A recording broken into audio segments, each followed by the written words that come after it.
Ça a été très compliqué sur la fin, on a presque cru que vous alliez lâcher. Qu'est-ce qui s'est passé dans votre tête sur les 30 dernières secondes? Et ben, je me suis dit déjà que j'étais en train de gagner le combat.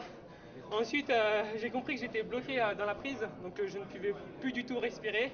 Je me suis dit, c'est mort, je ne peux pas respirer, j'arrive pas à sortir, il a trop serré la prise. Qu'est-ce que je fais? J'abandonne. J'ai entendu le public et je me suis dit, non, on est à Paris, je suis prêt à mourir. Tant pis, je vais tenir une minute comme ça. Justement, le scénario est un petit peu parfait pour vous. C'est votre premier combat en UFC, première victoire, et vous êtes ici chez vous, en France. Vos émotions, racontez-nous. C'est juste magnifique. Je suis passé par toutes les émotions en l'apprenant, hein, parce que j'ai appris ça il y a 10 jours que j'allais combattre.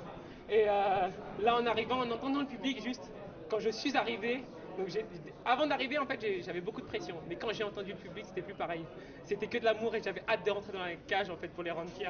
Ma question, c'est comment on prépare un match en 10 jours? Parce que justement, vous avez été prévenu très tardivement. Comment vous avez appréhendé ce combat? Alors déjà, je devais combattre à Arès, qui est une grosse organisation en France.